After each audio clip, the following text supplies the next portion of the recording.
जय श्री राधे कृष्णा।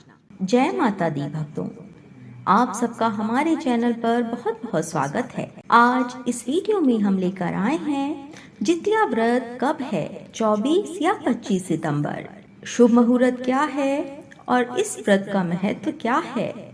हिंदू पंचांग के अनुसार हर साल अश्विन मास के कृष्ण पक्ष की अष्टमी तिथि को संतान से संबंधित जीवित पुत्र का व्रत रखा जाता है। इसे जितिया व्रत भी कहा जाता है। इस दिन माताएं अपनी संतान की लंबी उम्र और अच्छे स्वास्थ्य के लिए निर्जला व्रत रखती हैं। माना जाता है कि महिलाएं निर्जला व्रत रखकर भगवान जीमूत वाहन की विधिवत पूजा अर्चना करती हैं।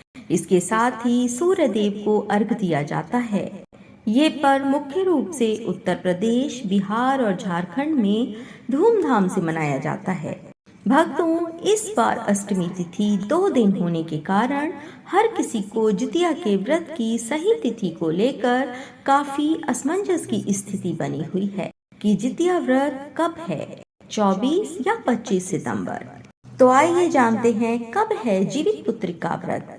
हिंदू पंचांग के अनुसार आश्विन मास के कृष्ण पक्ष की अष्टमी तिथि 24 सितंबर 2024 को दोपहर 12:38 पर प्रारंभ होगी और 25 सितंबर 2024 को दोपहर 12:10 पर समाप्त होगी। इसलिए जितिया का व्रत 25 सितंबर 2024 को रखा जाएगा।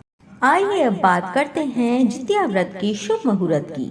चौघड़िया शुभ मुहूर्त शाम 4:43 से शाम 6:13 तक रहेगा। ब्रह्म मुहूर्त 4:35 से सुबह 5:22 तक रहेगा।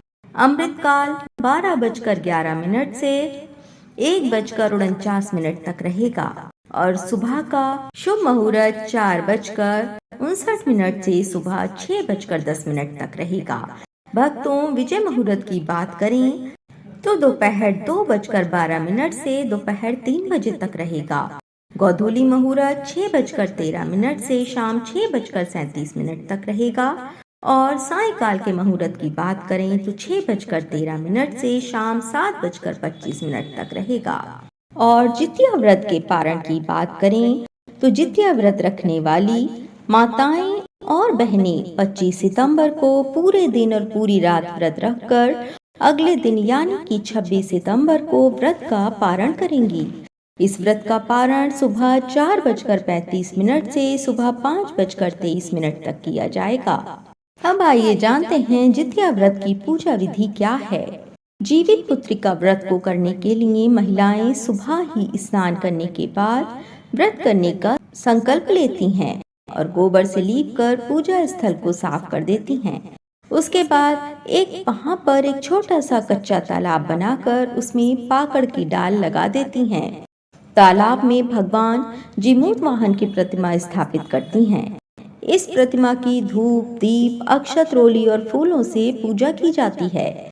इस व्रत में गोबर से चील और सियारिन की मूर्तियां भी बनाई जाती हैं। इन पर सिंदूर चढ़ाया जाता है और उसके बाद जीवित पुत्री का व्रत की कथा सुनकर पूजा को संपन्न किया जाता है। भक्तों, अगर आप जीवित पुत्री का व्रत या कोई भी व्रत कर रहे हैं तो व्रत में व्रत कथा अवश्य सुनें। कहते हैं अगर हम व्रत में व्रत कथा सुनते हैं तो हमारा व्रत पूर्ण माना जाता है और व्रत कथा ना सुनने से हमें व्रत का पूर्ण फल प्राप्त नहीं होता है। हमारा व्रत अधूरा माना जाता है। लेकिन एक बात का अवश्य ध्यान रखें, अगर आप व्रत कथा सुन रहे हैं तो आप पूरी ही व्रत कथा सुने जिससे आपको अपने व्रत का पूरा फल मिल सके। व्रत कथा अधूरी न छोड़ें, इससे आपको अपने व्रत का पूर्ण फल भी नहीं मिलेगा और आप पाप के भागी माने जाएंगे। जितिया व्रत के महत्व की बात करें तो भक्तों, जितिया का व्रत काफी कठिन माना जाता है।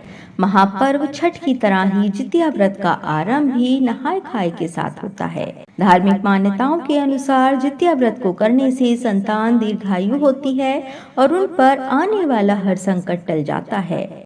भक्तों, कहा जाता है कि इस व्रत को बीच में नहीं छोड़ा जाता है, इसे हर साल करना चाहिए। इस व्रत को करने से संतान की आयु लंबी होती है और स्वास्थ्य अच्छा रहता है। बच्चे के हर कष्ट, हर संकट दूर होते हैं और माता रानी की कृपा आपके बच्चों पर बनी रहती है। जय माता दी।